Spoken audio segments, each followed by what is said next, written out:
اگر تو نہیں کرے گا تو کوئی کارنیورس تجھے کھا جائے گا، اگر تو کھائے گا نہیں تو کوئی تجھے کھا جائے گا آگے. So you have to learn to survive and thrive and strive for your destinies.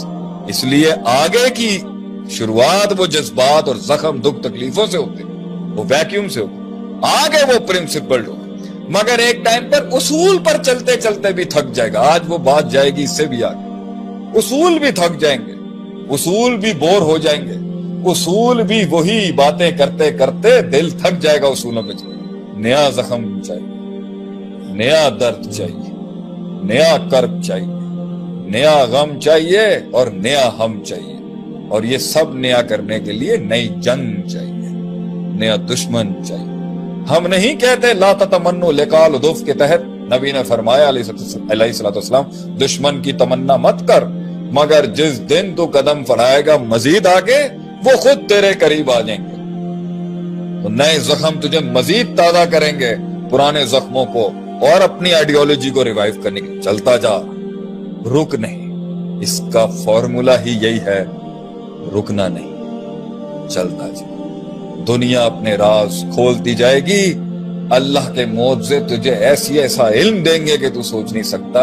اور پھر تو اس پوزیشن پر آئے گا اور کہے گا ان سے جو ساحل پہ ہی مر گئے،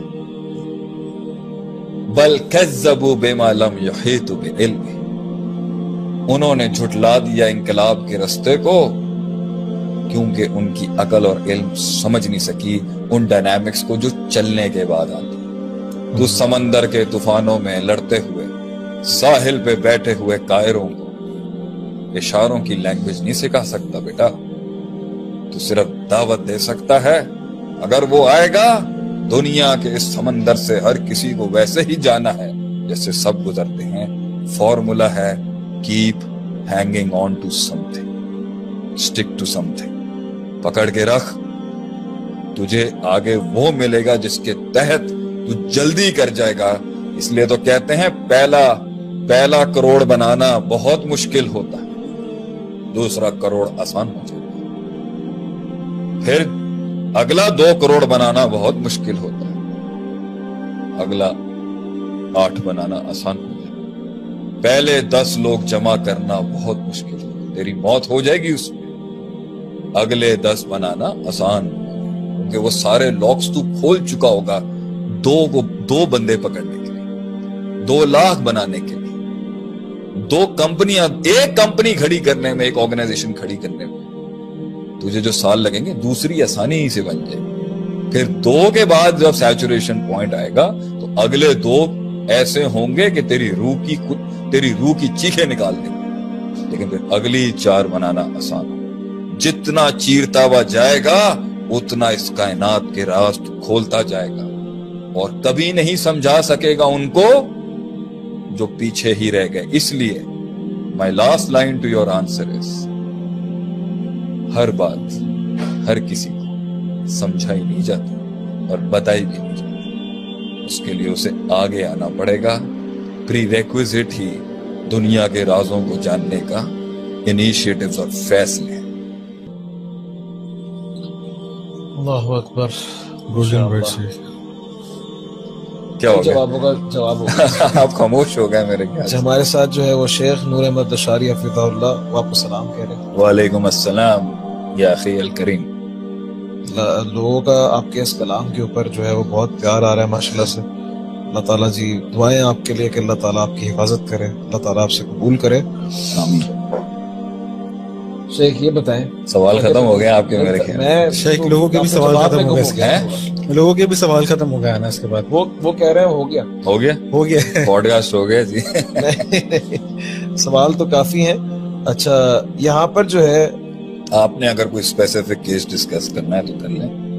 جنرل ہم نے آپ کو قانون بتا دیا. اسی کے اندر جو ہے وہ آپ نے ایک تو یہ فرمایا کہ اکتاتا اس لیے کیونکہ وہ چھوڑ دیتا ہے. ٹھیک ہے، جنگ لڑنا چھوڑ دے، نیا زخم نہیں آتا، پرانے اصول ہو جاتے ہیں، پرانا زخم. اور اس ٹائم جو ٹائم پیریڈ ملا تھا وہ ضائع کیا اگلی بلاؤں کے آنے سے پہلے. یہ بتائیں کہ 2 قسم کی پرسنالٹیز ہم نے دیکھی ہیں اور ہر انسان اپنی سیلف ڈسکوری کے حساب سے اپنے آپ کو پہچانتا ہے. کامیابی کے لیے کون سا جذبہ زیادہ امپورٹنٹ ہے، خوف کا یا پھر امید کا؟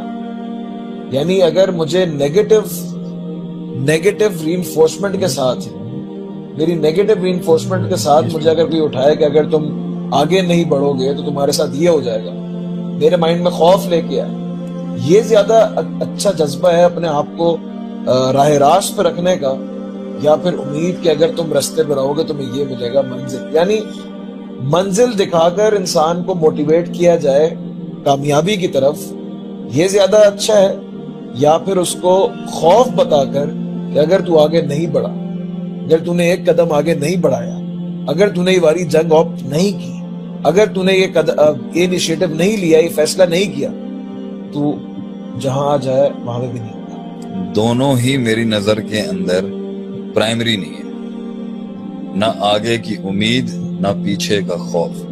اصل چیز جو انسان کو چلاتی رہتی ہے وہ ہے رستے کا حسن۔ رستے کا حسن ہوتا ہے، منزل کی چاہت نہیں۔ منزل کی چاہت تھکا دے گی، منزل کا انتظار تھکا دے گا، کیونکہ کچھ منزلیں صدیوں کے بعد ملتی، کچھ منزلیں اپنی زندگی میں ملتی ہی نہیں ہیں۔ منزلوں کو اگر سامنے رکھیں گے تو رستے تھک جائیں گے، اور رستوں کو سامنے رکھیں گے تو منزل ناراض ہو جائے گی۔ دونوں کا خیال رکھیں گے تو وہ پیچھے والا ساحل پہ بیٹھا ہوا ڈرانا لگ جائے گا۔